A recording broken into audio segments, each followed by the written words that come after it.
Islam dulu gitu. Kenal istri 96 Mbak.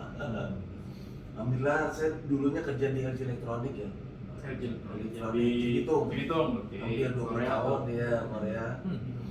Ini zaman Iya. saya di sana Pak. Oh, Waktu saya masih di kantor apa? Masya Allah. Kasar berikat. Ya.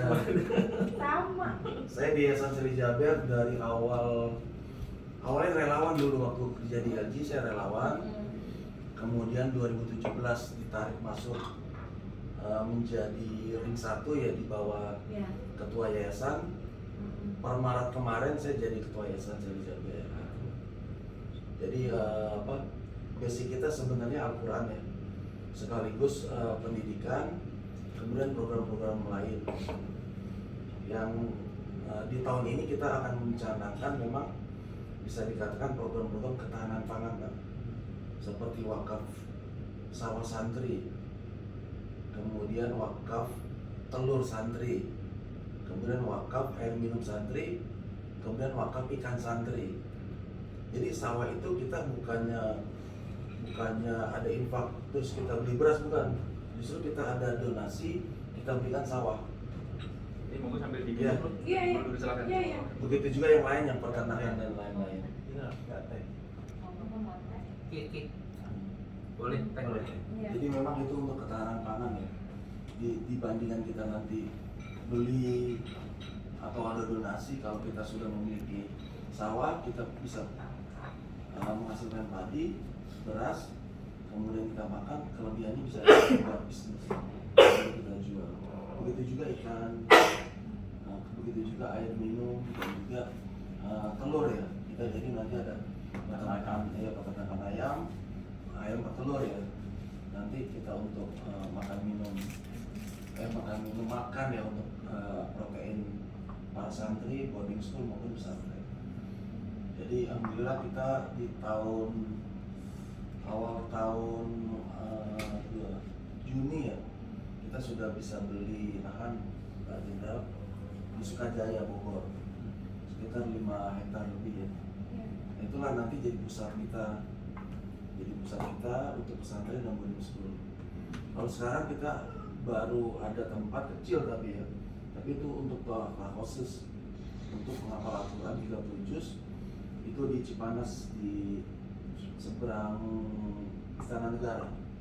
Jadi kalau kita diri di Istana Negara tuh kelihatan kubah masjid kita. Nah itulah pesantren kita awalan. Alhamdulillah dengan pertemuan dengan Pak Jenderal, Pak Samsul dan Pak TK serta Bu Ara, Pak Faruk, kemudian Pak Teddy dan Telina, ini semakin menambah kuat dari Yayasan Sri Jaber. Bahkan Telina kemarin dalam waktu dekat kita angkat jadi direktur eksekutif. Relawan. Jadi untuk sebagai senjata awal ya. Yang jalan-jalan. Ya, Karena mau nggak mau harus punya pasukan seperti beliau yang bisa menjadi sarana. Mungkin itu perkenalan yang agak panjang. Terima kasih. Assalamualaikum warahmatullahi wabarakatuh.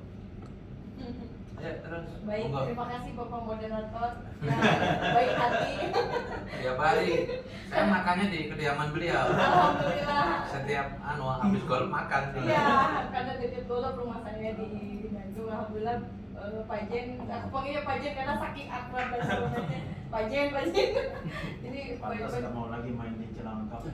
Iya memang kalau Pak Jen tuh dia bilang di Jakarta nggak main, Bandung aja.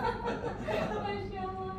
Ya terima kasih banyak Pak Jenderal, Pak Samsul dan Bapak juga yang terima kasih dan Ibu Ketua nih, Kakak Ketua yang luar biasa. Di sini ada Pokok Dermawan, ada Mas Ketua Faruk, ada Kang Teddy. Masya Allah di sini saya mengucapkan terima kasih atas pertemuan yang luar biasa gitu dan insya Allah selalu dalam lima Allah Subhanahu Wa Taala dan selamat serta salam kita panjatkan kepada Nabi besar kita kepada Nabi Sallallahu Alaihi Wasallam yang selalu menjadi panutan kita untuk selalu menjadi lebih baik dan berbuat kebaikan. Alhamdulillah sangat bersyukur ya, ini amazing banget nih kakak ketua ini. Dulu aku kenal dengan Pak Jen itu kan di taman piknik oleh kakak menteri dan kakak ketua. Jadi pada saat itu memang kami sangat mencari pampulan di mana pada saat itu sebelum kita mau launching sesuatu atau kan kita di Lumbung Indonesia itu di bawah binaannya Hadida Foundation. Jadi di sini ada Lumbung Internasional yang baru juga di launching oleh Bapak Menteri Bahlil Lahadalia di Kementerian Investasi. Jadi karena saya berpikir oke, kita fokus di Indonesia dan belum di internasional, kami pada saat launching ke seluruh provinsi ini kita berpikir gitu, ini UMKM ini kan komunitasnya harus Banyak. banyak dibentuk gitu. Nah, harapan kami kenapa namanya Lumbung? Lumbung itu kan wadah ya, wadah di mana pada saat COVID itu bersama Pak Menteri dan Kak Ketua ini yang kita berkantor di Geraha Mustika Ratu, kita berharap di masa COVID ini apa sih yang bisa kita lakukan? Kan mungkin kita sama masing-masing selalu berkegiatan sosial, dimana pada saat itu yang sangat terdampak adalah UMKM. Nah, dari sinilah kami bentuk komunitas, ada yayasan dan koperasi. Yayasan ini ada Yayasan Hadida, ketuanya kakak ketua Alam Musyawarah Mahmud, dan pembinanya Ibu Sri Supani Bahlil. Dan ada ketua koperasi Hadida itu Ibu Cut Emang, bukan berhalangan hadir hari ini. Nah, saya kebetulan diamanahkan dari Ketua Lumbung Indonesia. Nah, di sini ada wadah, ada yayasan, ada koperasi. Dan di sini kami ingin berbuat sesuatu berdasarkan hukum dan legalitas. Jadi kita mau berbuat baik pun harus berprosedur dengan baik. Artinya kita membuat legalitas ini adalah untuk bisa berbadan hukum, kedua juga untuk bisa sesuai dengan koridornya lah gitu istilahnya. Nah, kami alhamdulillah ketemu dengan Pak Jen ini klop nih, karena beliau juga ternyata jiwa sosialnya tinggi juga gitu.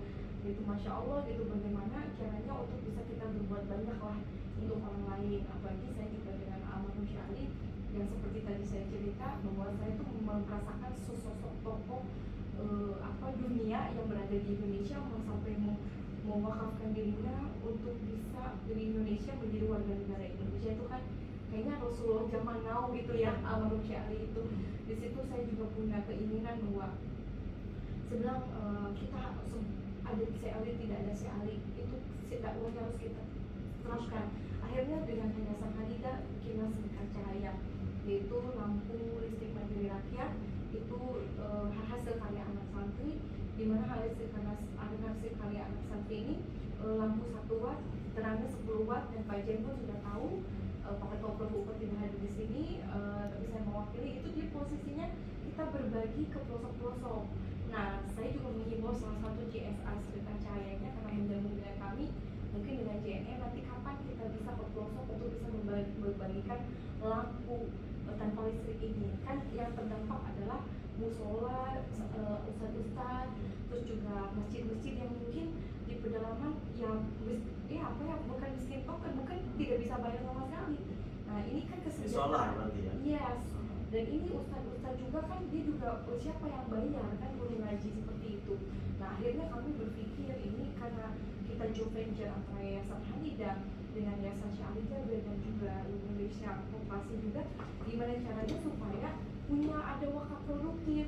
Kan pesantren juga harus hidup, semuanya harus hidup. Bagaimana seperti halnya yang sudah dilakukan oleh Pak Jen gitu, beliau tuh sudah ketahanan pangan, bahkan sudah melakukannya mungkin sudah lama gitu. Dan bahkan aku pun mau belajar banyak dari beliau. Yaudah Telina, ayo kita sama-sama. Aku bilang ayo gitu, mungkin insya Allah ini dimulai dari sini gitu kan, dari mulai sinergi kita dengan JNE dengan wasilahnya beliau. Dan aku berpikir oke, nah ini ada unit-unit usaha di kami ini.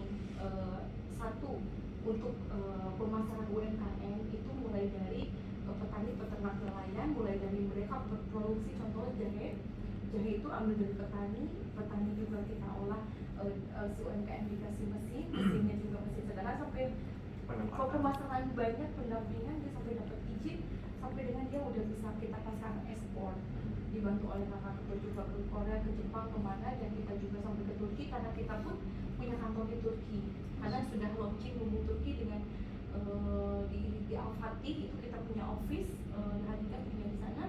Dan itu alhamdulillah ketua PPI yang itu ya Mas Yudis itu anak buahnya beliau, binaannya beliau deh. Nah kenapa kita juga menggandeng PPI Dunia? Ini ada satu hal yang kita melihat ini bukan hanya Indonesia, bahkan ini kan orang Indonesia yang orang Indonesia yang ada di luar negeri. Nah kami pun kalau pendampingan pemasaran kan bukan hanya se Indonesia. Gimana caranya supaya kayak UMKM bisa go global, go internasional? Akhirnya kami tuh berpikir, oh kayaknya harus menggandeng pastinya PPI Dunia kan istilahnya Perhimpunan Pelajar Indonesia seluruh dunia dan dilihat 60 negara. Terus pengurus-pengurusnya juga lebih dari 500-600. Akhirnya disitulah kami berbicara bahwa oh kita harus buka nih lumbung internasional untuk bisa memasarkan. Kan pemasaran ini kan pasti berhubungan dengan pengiriman ya. Nah ini itu pun juga jadi problem, dia bolak-balik pikir sampai kita tuh boro-boro kepikiran ekspedisi dan lain-lain gitu. Sampai gimana ya juga ya ekspor ya, iya ya kita udah buka jejaring nih gitu kan. Akhirnya dari situ Masih belum connect. belum connect karena belum ada saya nyambung. kata gini, selama ini PP itu just tip ya Mas Ketua ya, just tip. Aku tanya ke satu-satu, ya Bu, cina beli renang aja katanya jadi 1 juta, kadang cina yang gede atau enggak yang paling kecil 500 dan itu 5 potong berapa potong daripada ini. Dan aku lihat oh ini kasihan nih gitu kan, dan ada atase, ada diaspora kan banyak sekali yang orang Indonesia yang ada di luar negeri yang merindukan makanan Indonesia. Nah disitulah kami concern terhadap itu gitu, bukan hanya sekadar yang dilakukan oleh dinas UMKM kan pelatihan pembinaan selalu, tapi kami ingin pembinaan, pelatihan, pendampingan mengenai izin pemasaran itu yang terpenting. Karena kalau dilatih terus, Bu saya tuh disuruh latihan terus, gimana jualnya kemana kan kasihan. Aku bilang mungkinlah fungsi kami, karena kalau bukan relawan mungkin tidak bisa seperti kami yang kan kami punya bisnis masing-masing, tapi kita ingin membantu gitu kan. Nah akhirnya mungkin ini jadi suatu bentuk solusi gitu yang tadi seperti Bapak sampaikan, sinergitas dari mulai sesederhana mungkin dari special rate untuk UMKM, setelah nanti siapa tahu kita bisa MOU kan, MOU-nya terkait special rate untuk UMKM dan kami untuk ekspor ke luar negeri kayak pengiriman keripik misalnya atau apapun yang bentuknya makanan dari Indonesia. Nah mungkin itu harapan saya. Dan juga ada satu lagi, Pak Ustadz Rizky tadi nggak bisa kesini, itu salah satu unit usahanya yayasan, ada umroh haji. Nah alhamdulillah kakak ketua juga insya Allah menjadi perwakilan Sulawesi nanti. Itu jadi karena kami ini kan semenjak saya alih tidak ada kan, ini harus ada banyak orang yang memikirkan anak-anak tunarunanya bagaimana, anak-anak santri yatimnya bagaimana, hafiz Qur'annya bagaimana, apakah mau berhenti, mereka perlu hidup. Nah di sini kita ada unit-unit usaha termasuk wakaf air banyak sekali ya, salah satunya unit usahanya Travel Haji ini, dimana kita kelola secara profesional dengan Syekh Muhammad untuk bisa mempergerakan ya istilah jamaah ya dengan kualitas yang baik, terus juga harga yang juga terbaik. Siapa tahu nanti dari pihak JNE mungkin mau kerjasama untuk bisa misalnya untuk mengumrohkan karyawan, atau enggak mungkin JNE bekerjasama dengan Syekh Muhammad Jaber. Nah baru nanti dengan travelnya gitu, nanti profesional MU untuk siapa tahu ini menjadi income-nya juga, nanti kami akan beritahu 15.000 pos kita se-Indonesia itu akan jadi potensi banget market kita. market dan bisa umroh juga kan. Nah di sini ada B2B yang kami akan sampaikan. Terlepas dari kita juga ingin bersosial, tapi kami pun paham bagaimana kita punya jaringan masing-masing. Artinya kami bisa membantu Bapak membantu kami. Artinya dalam sisi ini kita akan dibahas apa perjamaannya nanti seperti apa, kan kami juga ada network untuk agen. Apakah JNE itu menjadi agen kami, kan bisa jadi seperti itu, atau partnership itu di dalam perusahaan kami di umroh dengan Syekh Muhammad ini. Apalagi kan dari pihak JNE sering membantu kami gitu kan. Jadi intinya yuk kita, jadi nanti profitnya itu mungkin internal gitu, seperti itu mungkin ya. Nah itu mungkin dari saya, mohon maaf kepanjangan karena mewakili beberapa. Jadi saya ucapkan terima kasih. Assalamualaikum warahmatullahi wabarakatuh. Waalaikumsalam. Saya udah nggak kembali.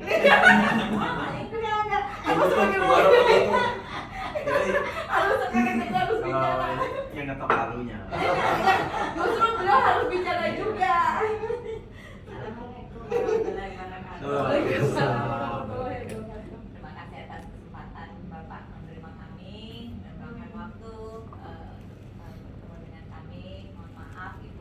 hadir pembina Ya.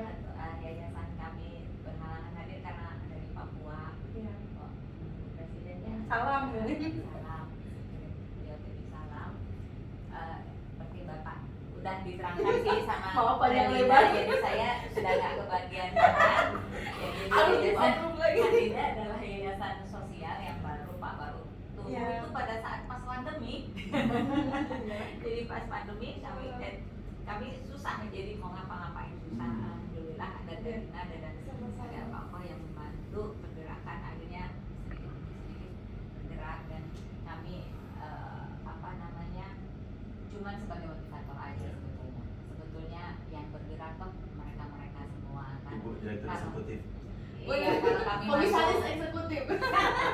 kalau kami masuk tiba-tiba ada lembaga-lembaga lain yang juga ikut masuk. Misalnya kami ada di satu tempat mau bikin baksos, tiba-tiba HIPMI mau ikut gabung, yayasan-yayasan lain, ada komunitas-komunitas lain yang masuk yang ikut gabung. Jadi memang kami bergerak di bidang sosial masyarakat, dan salah satunya adalah membina bukan membina ya Santri.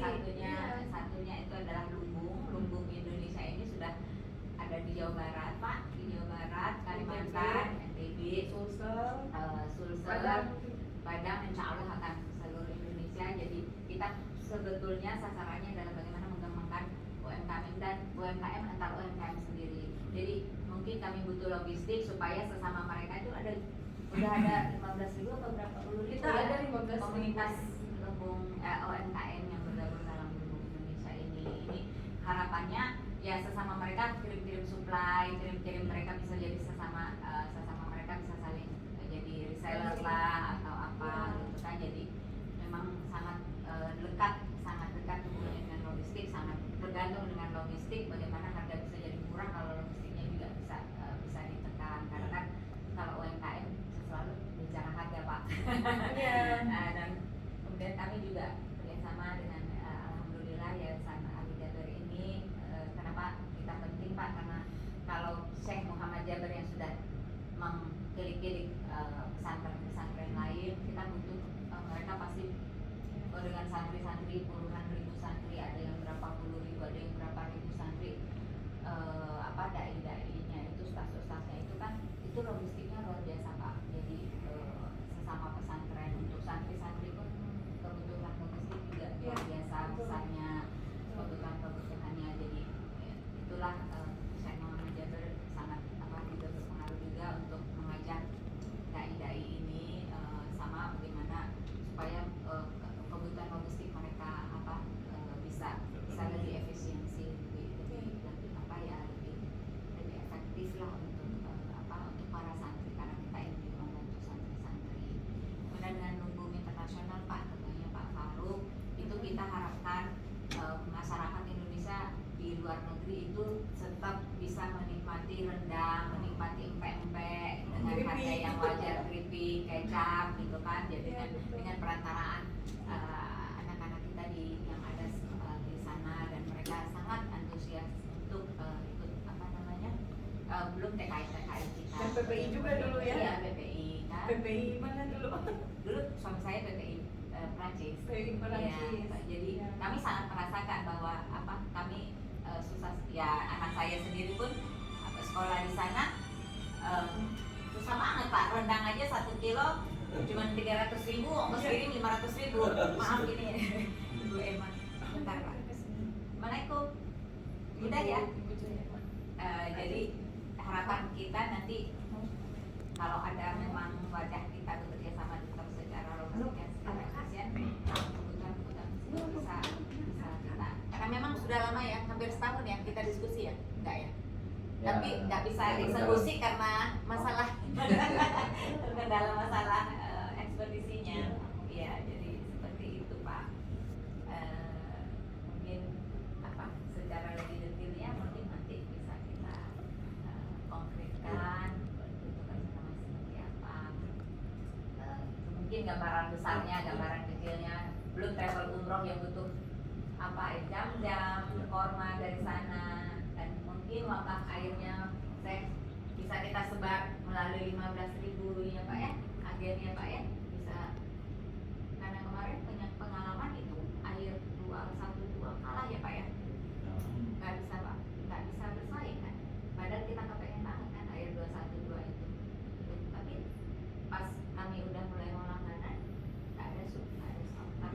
mungkin judulnya yang pengaruh ya. Iya, Judul. sangat jujur. Iya. Judul.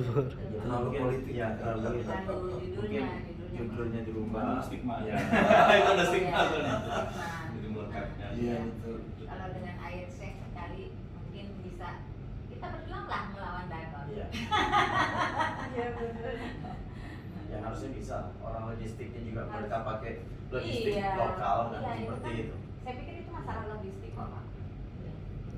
Ya nanti mudah-mudahan lah. Nanti Saya izin ya, Ya. Bapak Ibu. pada saat bisa Ya, berikan siap. Jadi gambaran nanti. kalau polisi terusan Ya. ini senior saya, jadi saya lebih profesional saja Bapak Ibu. Kita UMKM, Iya. ekspor itu Indonesia sangat mudah sekali dan Indonesia ya. Nah, Dari mana? yang perlu dicermati adalah cek dulu kebutuhan regulasi di negara tujuan. Iya. Oke. Jadi itu yang lebih penting. Iya. Tapi kalau dari Indonesia nggak ada isu, Mudah. karena semuanya ekspor sangat mudah, Oh. gitu ya. Nah, ada barang-barang dalam istilah terminologi regulasi itu adalah barang-barang khusus. Itu tergantung barangnya apa, regulasinya apa. Iya, Itu iya. semua sudah terdata, Bapak Ibu bisa cek di website juga ada semua. Iya. Nah itulah yang tugas Iya. saya di situ. Yang bisa dibantu. Oh kalau ini barangnya UMKM, katakanlah dari kayu, oh kayu itu harus izin kehutanan. Nah itu yang itu memang harus ada Iya. harus ada regulasinya. Kalau nggak ada itu nggak bisa berangkat. Iya, iya. Oh ini kalau ini ikan itu harus ada karantinanya. Nah, itulah yang harus diperhatikan. Nah selama ini kadang-kadang bukan berarti kita menganggap UMKM itu tidak kooperatif, tidak, memang Iya. tidak, memang perlu edukasi yang Edukasi berkelanjutan. apa? Betul. Edukasi Pak. Edukasi. Tantangan yang kurang. kami Bu, tantangan kami di ekspedisi itu adalah ketika kami masuk pada hal-hal yang sifatnya lebih teknis agar bisa go internasional, hambatannya di situ. Jadi mengangkat citra UMKM untuk naik kelas dalam tanda kutip itu ketika sudah masuk, aduh membuat dokumen harus bahasa Inggris itu susah. Iya. Iya, betul kan? Oh, berarti kita harus tugas ada kami khusus semacam itu. translator. Nah, karena itu saya sendiri juga punya komunitas UMKM. Saya kadang juga ditugaskan oleh asosiasi, ditugaskan oleh perusahaan juga untuk memberikan edukasi. Edukasi. Dia pakai toner atau datang langsung. Misalnya, oh kalau hari ini kita belajar membuat dokumentasi ekspor ya. Kalau kemarin Bapak Ibu jualan hanya pakai faktur solidaritas cukup, sekarang nggak bisa. Itu kan memang perlu waktu kan? Iya, betul. Oh ini harus ada namanya invoice, namanya packing list, namanya itu harus dipelajari. Nah, ketika barangnya ini kaitannya dengan aturan karantina ini, dengan bea cukai ini terus dilengkapi. Bapak Ibu mesti punya NIB, punya OSS dan segala macam itu harus ditindak. Iya. Memang perlu waktu. Tantangannya di situ. Iya, Nah, iya. saya tadi mendengar bahwa kalau seandainya saja, nanti barangkali bisa dicek juga Iya. Bu Lina dan Bu Iya. Bara, sekarang karena sudah ada institusi kan, ada badan usaha kan, Iya. coba dicek saja apakah badan usaha itu juga termasuk saja unsur-unsur yang bisa dalam tanda kutip membantu tradingnya, sehingga ketika nanti ekspor itu tidak pakai perorangan. Karena kalau Iya. masing-masing 15.000 orang pakai masuk kan pusing toh. Kita Jadi harus yang ada. sebagai pengepul, bukan pengepul, maksudnya bahasanya sebagai konsolidasi barang-barang itu adalah Punya badan satu company betul, badan Jadi kita tertentu. punya koperasi. Nah, Ada, betul. ada. Nah, koperasi itulah yang Iya. nanti. Kenapa? Itu kalau masing-masing unsur dalam diri, pusing. Susah. Jadi nanti adalah mengkompilasi, oh ini barang ini ada kerajinan, ini barang ini apa dikompilasi, Iya. tujuannya kemana ke Singapura, ke Malaysia, Kongo, itu digabungkan. Oh, itu yang Tuh. koperasi ya. Nah itu, nah mungkin sampai juga kita katakanlah nanti kalau ada waktu ya kita jelasin, oh proses itu seperti ini, mesti sampai ini, apa itu kayak dan itu harus ada semua. Karena apa? Karena kalau tidak diatur itu nanti berangkat dari sini nggak di sana nggak ada sesuatu, Nggak jadi-jadi. percuma juga. Iya. Karena masing-masing negara punya regulasi. Ya kecuali kalau dengan dengan eksistensi yayasan Bapak Ibu bisa dengan semua jalur diplomatik ya semua aman. Tapi kan tidak semua barang begitu kan? Kalau diplomatik pasti semua aman kan? Prosedural di Itu harus sana. ada sudah. Jadi artinya adalah bahwa ekspor itu harus ada ikut aturan.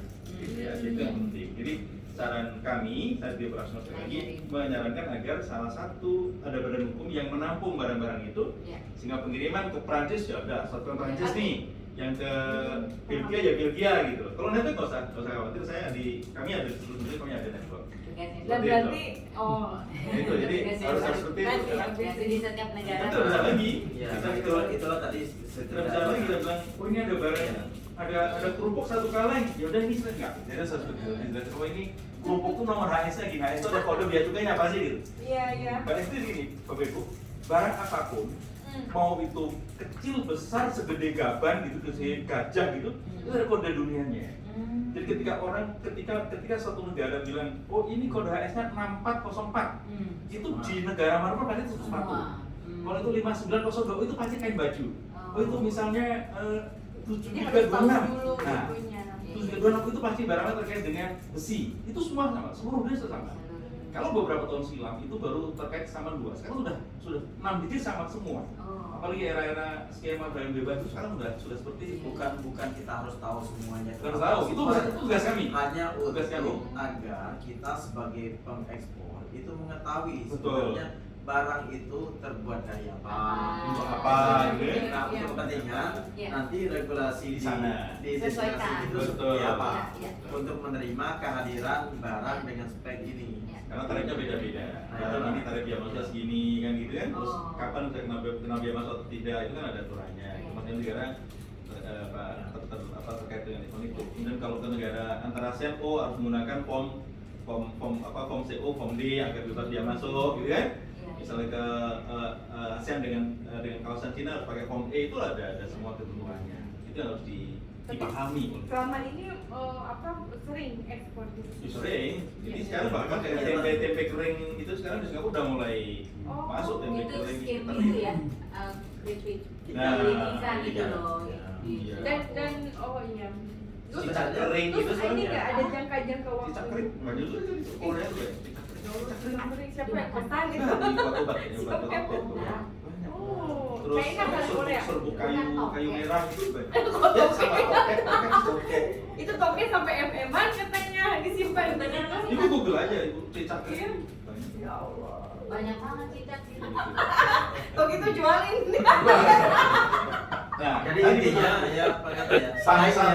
Pangsa pasar besar tapi akses pasarnya ya mudah akses pasarnya itu. Ini yang perlu ditembus. Nah, itu makanya.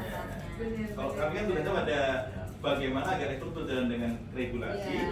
biaya cukainya juga jalan, karena kita tentu juga menerobos regulasi pemerintah tahu Iya, gitu. iya, iya. Sekali lagi seperti itu tugasnya seperti itu di operasional. Jadi oke, kan saya tahu kan biasanya dulu kalau luar negeri kan DHL itu ya, terus per ini mahal banget, ini rate-nya nggak mahal kan atau gimana atau per seminggu berapa berapa? Itu. Sekarang gini Ibu, tadi kenapa saya katakan harus ada konsul.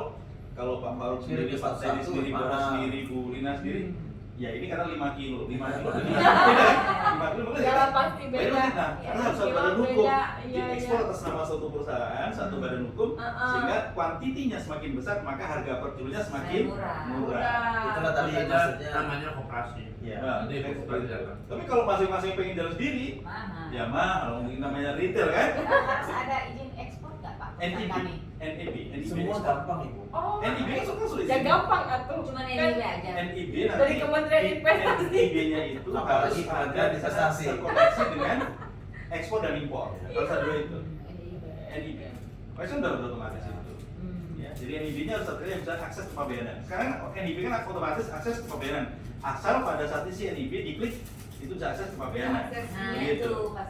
Nah Dan ini nggak salah. Ibu Sud Emma kan lagi kesini, alhamdulillah ketua Koperasi Handina merapat, ya kan? Dan ketua, suaminya ketua tuh di pusat. Di pusat. Oke. Sama staf khusus kementerian di bidang ekonomi cocok. Jadi nanti untuk membahas tentang NIB terjawab sudah. Itu Cocok. Cocok. Jadi intinya semua Jadi kebutuhan kita pengiriman. gabung aja Pak. Iya, semua kebutuhan pengiriman bisa dikirim. Yang nggak bisa kita kirim itu adalah kirim